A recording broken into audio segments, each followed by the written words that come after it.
함소원 진화 부부의 떠들썩했던 부부싸움이 두 사람의 화해로 마무리됐다. 23일 방송된 TV조선 세상 어디에도 없는 아내의 맛에서는 함소원 진화 부부가 심각했던 부부싸움 끝에 화해했다. 오랜만에 나온 함소원은 심려를 끼쳐드려 죄송하다며 지금 한국에 있다. 그때 상황이 진화씨와 얘기가 된 상황이 아니어서 섣불리 말을 꺼내기가 어려웠다고 차분히 설명했다. 함소원은 이번 일 이후 한 달에 한 번 정도는 진화씨가 바람을 쓸 수 있는 시간을 주기로 했다고 말했다. 함소원은 우는 혜정이를 달라며 진화에게 연락을 했지만 받지 않았고 스케줄 시간은 다가왔다. 함소원은 결국 마마에게 나가야 하는데 남편이 안 들어왔다며 전화를 해 상황을 설명하고 혜정이를 부탁했다. 머리를 감는 사이 혜정이는 울면서 칭얼거렸고 함소원은 머리에 거품을 가득 내단 채로 아이를 달랬다. 그때 마마가 집에 도착했다. 혜정이는 며칠 동안 아빠를 찾지만 진화는 집에 들어오지 않고 있는 상황. 함소원은 그제서야 출근 준비를 제대로 시작했다. 마마는 속이 타는 듯 커다란 대접에 물을 따라 벌컥벌컥 들이켰다. 함소원은 원래 혜정이가 정말 잘 안 오는 편인데 아빠의 빈자리를 아는 것 같다라고 안타까워했다라고 설명했다. 함소원 진화가 없는 사이 마마는 혜정이를 온몸으로 놀아주었다.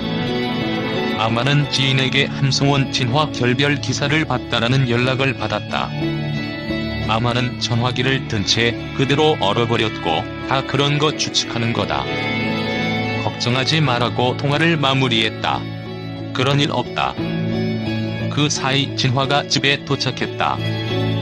마마는 고된 육아에 코를 골며 자다 일어났고 뭐 하다가 이제 왔냐라며 아들을 나무랐다. 진화는 대충 얼버무린 채 방으로 향했다. 심란해 보이는 진화는 부쩍 수척해진 모습이었다. 진화는 밥 먹는 것도 거절했다. 심지어 그렇게 예뻐하는 딸의 애교에도 담담했다. 마마는 밥을 먹으며 무슨 일이냐 물었고 진화는 별일 아니다라고 답했지만 마마는 아무 일도 없는데 며칠씩 집을 비우냐. 소원이는 혼자서 일도 하고 있지 않냐라고 말했다. 진화는 저도 힘든 거 이해하고 다투고 싶지 않다. 근데 둘만의 시간이 없이 외식도 못하고 같이 뭘 하려고 하면 피곤해서 싫다고만 한다.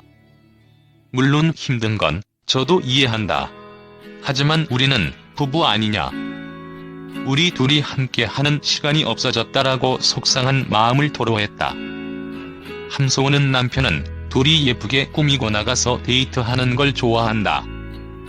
중국에서 연애할 때는 일주일에 3번은 데이트했는데 혜정이의 엄마가 된 후로는 머리도 매번 산발이고 옷도 대충 입었다. 연애 때 하고 지금 하고 너무 많이 달라지지 않았나 생각을 했다라고 회상했다. 마마는 연애할 때처럼 낭만적일 수는 없는 거다. 처음 시집 왔을 때 내 기분이랑 똑같았다. 나도 혼자서 얼마나 외로웠는지 모른다. 하소연할 곳도 없었다며 시댁에서는 내 말을 들어줄 생각도 안 왔다. 그래서 그때 가출했었다고 폭탄 발언을 했다. 이어 가출하니까 애들부터 생각이 나더라. 계속 눈앞에서 아른거려서 어쩔 수 없이 돌아왔다. 아이를 생각해서라도 참고 견뎌야 한다. 너희가 헤어지면 혜정이는 어떻게 하냐. 이혼은 절대 안 된다. 난 생각도 못하겠다. 무슨 일이 있어도. 부모의 이혼이 아이한테 얼마나 슬픈 일인데라며 눈물을 흘렸다. 엄마 그만 우시라. 진화는 알겠어요. 그런 일 없을 거다라며 어머니를 위로했다. 함소원은 저도 이번에 반성한 게 남편에게 너는 진화가 아니라 혜정이의 아빠다라고 했고 저도 함소원이 아니라 혜정이의 엄마라는 생각이 있었다. 그런 것들이 쌓였던 것 같다. 뭐든 혜정이가 먼저였다. 남편한테 잘하고 있어라는 말을 해줬어야 했는데 모자란 점만 말했다라고 반성했다. 집에 돌아온 함소원은 진화와 어색한 기류가 흘렀다. 마마는 둘이 나가서 뭐라도 먹고 와라. 입맛 없어도 둘이 나가라라고 두 사람을 내보냈다. 함소원 진화는 집에서 먹는다, 입맛이 없다 했지만 마마는 진화를 발로 걷어차기까지 하며 바깥으로 내보냈다. 마마의 타박으로 밖을 나선 두 사람이지만 서로 떨어져 걸으며 멀어진 사이를 대변했다.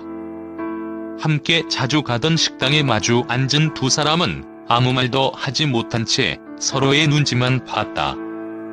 함소원은 술을 시켜 건넸고 답답해서 술을 잘 못하지만 시켰다라고 말했다. 함소원은 집 나가니까 좋냐고 말문을 열었다. 진화는 좋고 안 좋을 게 뭐가 있냐. 그냥 나갔다 온 거지라고 답했다. 함소원은 나가는 건 좋은데 전화는 왜 안 받냐라고 불만을 말했다. 함소원은 일이 있으면 상의를 해야지 항상 혼자 결정하고 나한테는 사인만 하면 어떡하냐. 중요한 건 같이 이야기해야지라고 말했다. 함소원은 어린이집 새 학기에 동의서에 사인하는 거였다라고 설명했다. 진화는 당신은 한국인이니까 잘 알지만 나는 잘 모르지 않냐. 그러니까 나랑 상의를 좀 하자는 게 나쁜 거냐. 당신 혜정이 가졌을 때부터 너무 예민해졌다. 마치 다른 사람처럼이라고 반박했다. 함소원은 화가 나면 화를 낼 수는 있다. 근데 당신이 말 안 하는 건 무섭다.